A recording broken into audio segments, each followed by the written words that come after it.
Sodom and Gomorrah. You may order a copy of this program through arcdiscovery.com. See arcdiscovery.com to become a direct seller of this DVD.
Sodom and Gomorrah.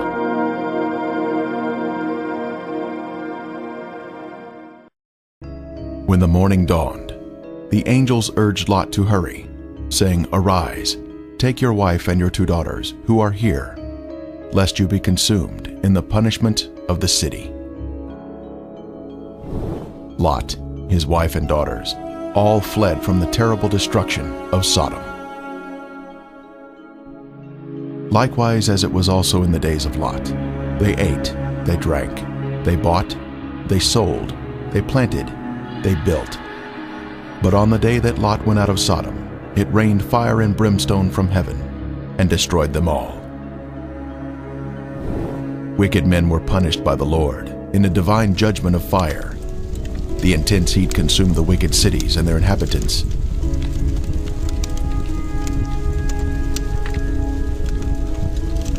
But Lot's wife looked back toward her beloved Sodom, violating the angel's command, and was thus turned into a pillar of salt. Turning the cities of Sodom and Gomorrah into ashes, condemned them to destruction, making them an example of those who afterward would live ungodly. This is a visible example that is mentioned here. The Bible tells us the cities were in the plain of Jordan, which is the area surrounding the Dead Sea, and it was once a beautiful, lush area. At 1,300 feet below sea level, this is the lowest place on earth, a very hot and desolate region that was cursed by God because of the sins of the people. Sodom had pride, fullness of food, and abundance of idleness. Neither did she strengthen the hand of the poor and needy. And they were haughty and committed abominations before me. Flavius Josephus, the 1st century Jewish historian, tells us, "There are still the remainders of that divine fire, and the traces of the 5 cities are still to be seen." Popular thought has it that the cities were later covered by the waters of the Dead Sea, but if Josephus could see the cities in his day, then we should be able to view them also, as the water level has, if anything, receded since his time. And the border of the Canaanites was from Sidon as you go toward Gerar as far as Gaza, then as you go toward Sodom, Gomorrah, Admah, and Zeboim, as far as Lasha. The biblical description tells us the cities were spread out, forming a line along the Canaanite border, not grouped together in one area, as some may think. Driving along the coastal highway of the Dead Sea in Israel, one can soon see peculiar formations that are of a lighter color than the surrounding terrain.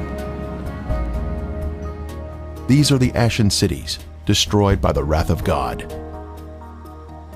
These cities were consumed by intense flames, a supernatural heat that was directed by the hand of God.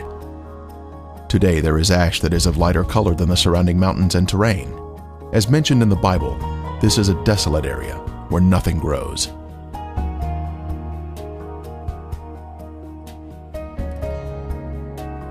Inspecting the formations closely, one can see structures containing man-made elements, such as 90-degree angles. Even though the buildings were consumed by the fire, the remaining ash in these cities is comprised of a heavier material due to the inclusion of brimstone or sulfur, and still retains some of the original shapes of man-made structures.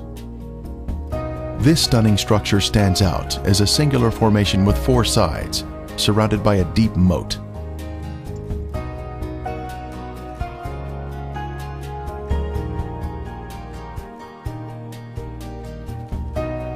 We move in closer to inspect the unusual features evident on the side of the formation.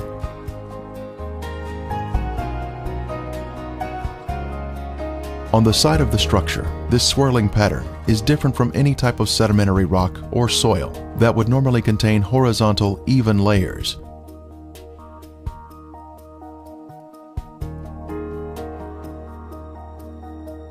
These swirling designs were also seen in other ashen formations in the cities. This is evidence of extreme heat, up to 6,000 degrees Fahrenheit, where thermal ionization occurs, when the electrons repel and attract, forming these unusual, swirling designs.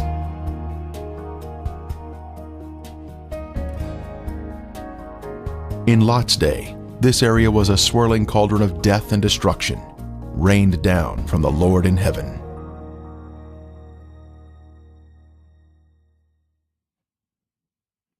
Strange anomalies can be seen here, such as these fragile layers of material which disintegrate when touched.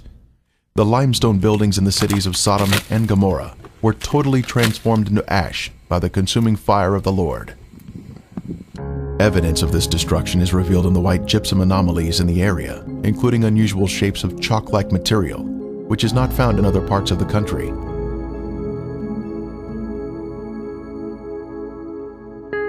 Even layers of white and gray material can also be seen, comprising gypsum and ash.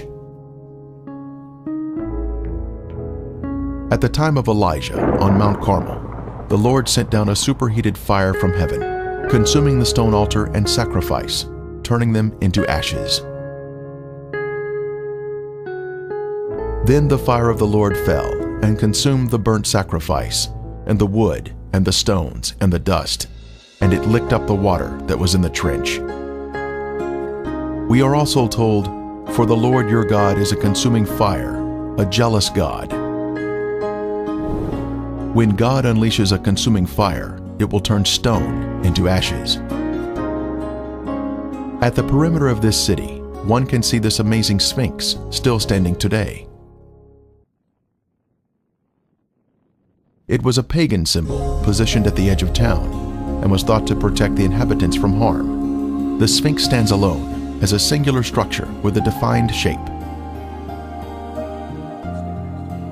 This particular Sphinx has an obvious demarcation between its base and the soil below it, another sign of a man-made structure placed on top of the soil. Later, we will see another Sphinx.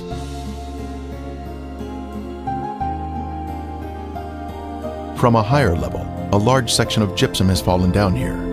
It clearly exhibits the alternating layers of white ash that is calcium sulfate, gray ash that is calcium carbonate.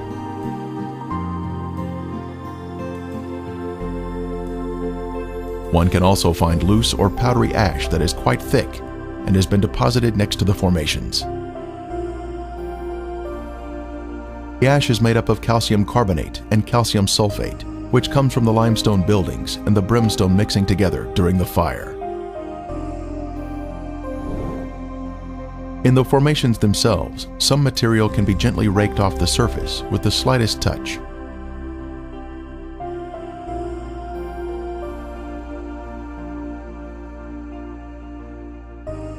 Looking down the city streets, one can notice man-made shapes which are not found in nature.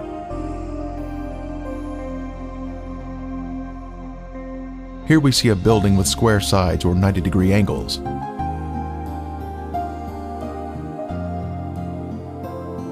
From the opposite side, we can see the same symmetrical structure and man-made angles.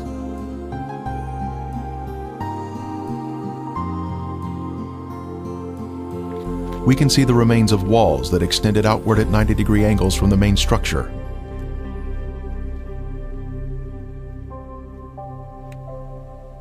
Once again, further evidence of man-made construction.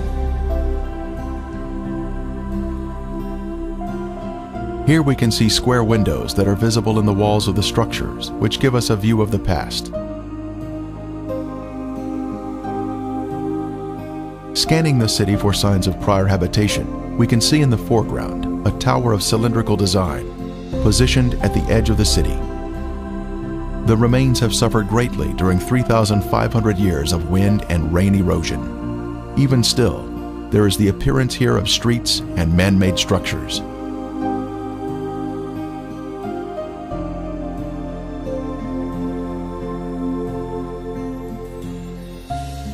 Here in the foreground, we have a conical shape resting on a raised area.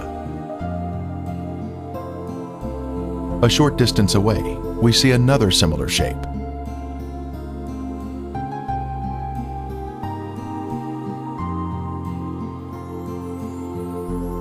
As we pan across the city, we can see in the distance an arched doorway that exhibits a symmetrical shape even to this day.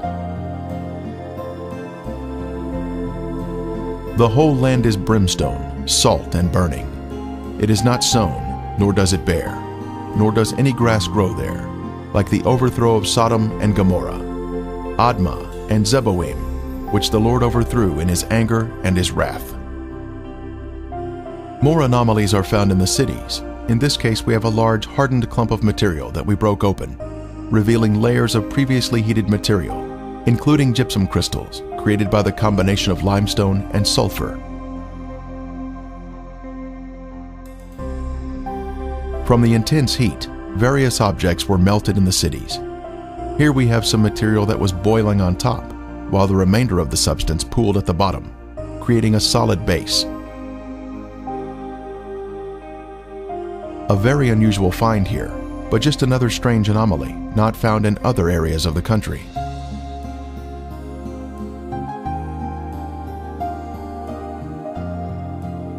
Here is another example of some type of substance that was melted from the extreme heat that God rained down from above. Resting on the ground, we find an unusual layer of gypsum crystals. Underneath the crystals is a layer of white gypsum, then gray ash, all of which was created by the great conflagration of heat, which consumed these sinful cities along the Dead Sea.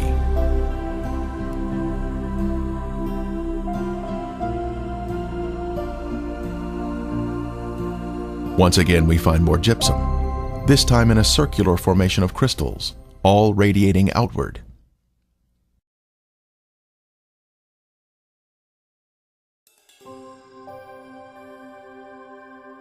Then the Lord rained brimstone and fire on Sodom and Gomorrah, from the Lord out of the heavens. Brimstone. Our first sample was found here, having been washed down from a higher location. This is the heavenly marker left behind, which proves the sites to be the real Sodom and Gomorrah. Ron Wyatt was the original discoverer of these cities in 1989, and he now describes the brimstone found here. Okay, we're down at Sodom and Gomorrah still. Right in front of you see some unusual looking spots on this, shall we say, layer of ash. It's not stone, it's ash. Now we'll move in for a close-up of this.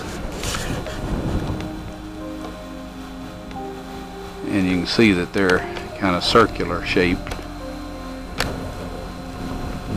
places. Now what we have found, and we'll move in a little closer here, is that inside each of these is sulfur. That is in most of them. Now the ones that do not have sulfur in them, and this one we just took a bunch of sulfur out and put it in our specimen bag. But the ones that don't have sulfur have a very black center where they have where it's been very hot. So now we'll move in on this one where there is some sulfur still present,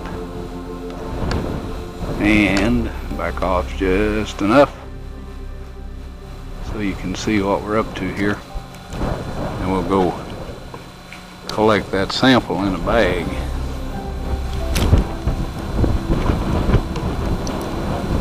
Before I started using this knife, it was very, very sharp.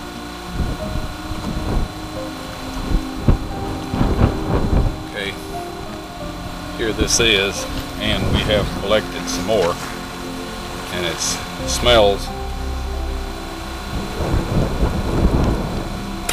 and tastes like sulfur. Now the Bible tells us that it rained fire and brimstone upon the cities of Sodom and Gomorrah. Now what you see in front of you here is the results of large and small, well, varying sized chunks of sulfur, burning sulfur that have hit. And what we find here is that God rained this burning sulfur down upon this city, and rain is a perfect description of it. It landed just in the pattern that rain would fall, and the stuff, of course, the accumulative heat of all of this upon the city set the entire thing ablaze. The flashpoint of every material there, metal, stone, of course the people, and everything burned, and this sulfur continued to burn, and it vitrified the material around it after it had burned it all up, sealed itself off from the oxygen, and then of course smothered itself out. And in each of these little crystalline capsules here is a varying size chunk of sulfur, and there are millions of these in these ashes that we have here. Now some of them we have cracked open so you can see the sulfur inside, and others we have left intact, but there are millions of these here. So this shows that God indeed rained fire and brimstone upon these cities. And if you look in your dictionary under brimstone, you'll find that it is sulfur. A piece of the brimstone from the cities was lit at night, and soon there was a beautiful blue flame produced by the burning sulfur. A very strong aroma of sulfur filled the air, and was overpowering if one directly breathed the fumes.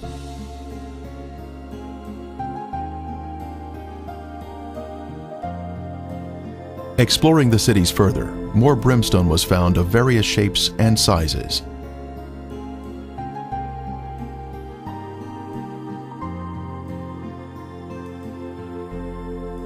Several samples had been washed down to areas below and were added to our growing collection.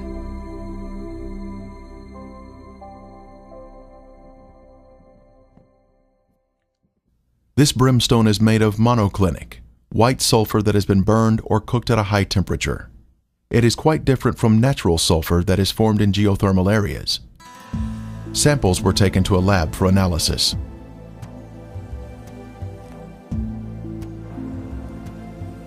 Each specimen was carefully separated and prepared for testing, with the outer portion cast aside.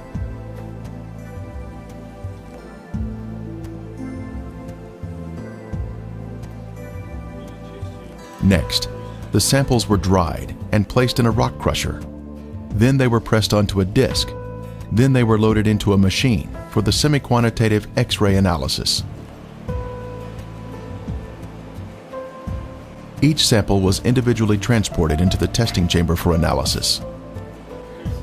The results proved to be quite amazing.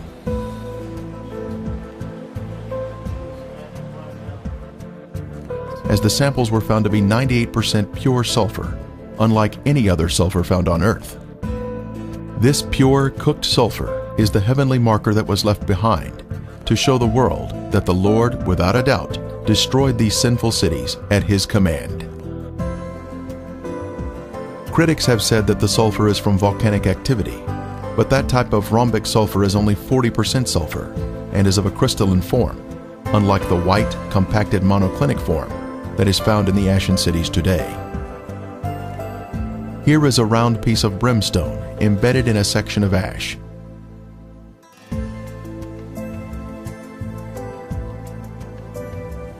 Another clump of ash contains a piece of brimstone that has a burn ring surrounding the unburned sulfur inside.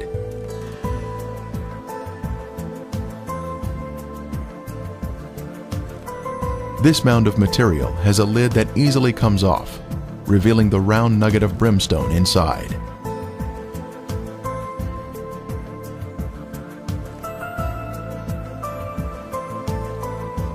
As we gaze across the southern end of the Dead Sea, we can view the El Lisan Peninsula in Jordan. Apparently the city of Gomorrah extended over to this peninsula in the days of Lot. One can find the same white formations in this area. Ashen formations are seen, including walls extending out at 90-degree angles. We can also see clumps of gypsum scattered on the ground, like this one here. Brimstone is also found in this area. Incredibly, a Byzantine-era church was constructed here, as noted on this sign, built here because the area was known for its biblical significance.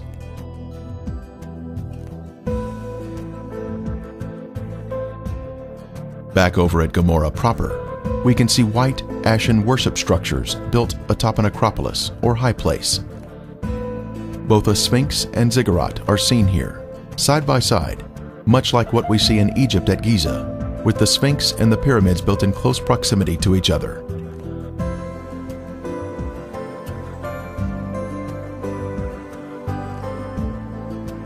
While inspecting Gomorrah, other visitors arrived to view the unusual formations.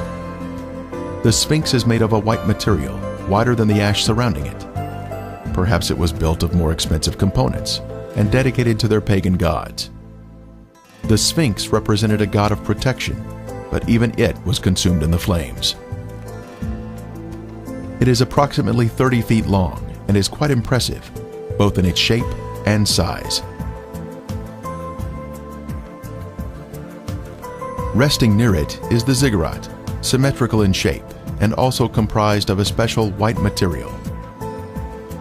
Here we can see a ziggurat standing next to a symmetrical tower. Next, we can see an arched door between two pillars, and once again, another arched door.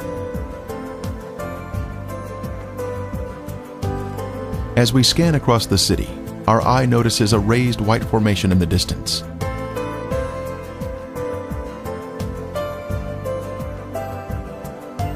As we near the formation, we can see it is in the shape of a ziggurat. It turns out there are actually two ziggurats on this raised acropolis.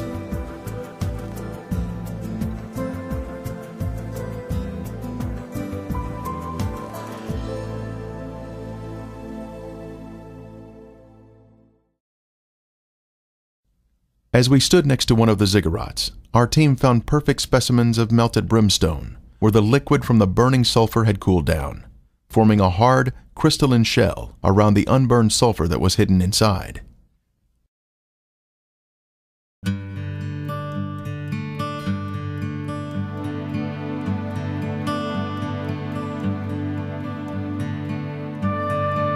On the outside of the ziggurat, we spotted a piece of brimstone fused into the side of the formation. Using a knife, it was opened, revealing the pure brimstone inside.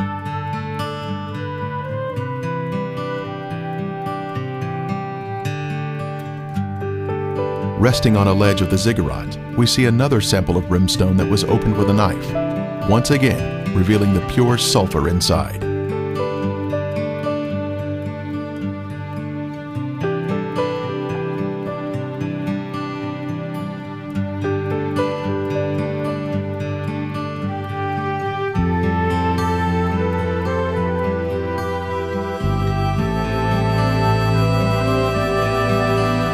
The most impressive evidence was this cremated bone fragment that was left behind from some lost soul of Gomorrah. The bone marrow inside was cooked until it had turned white.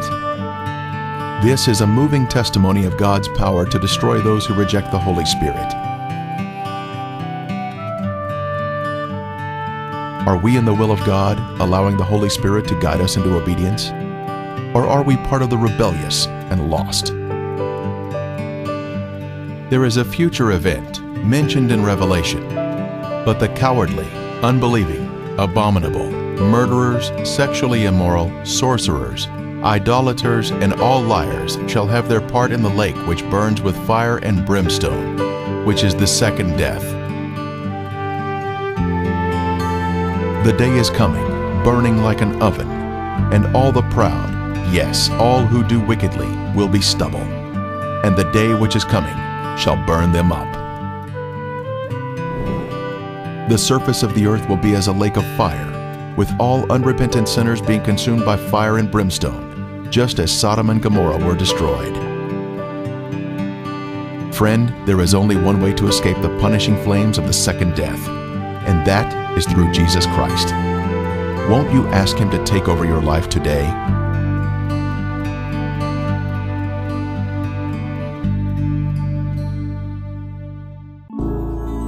Revealing God's treasure.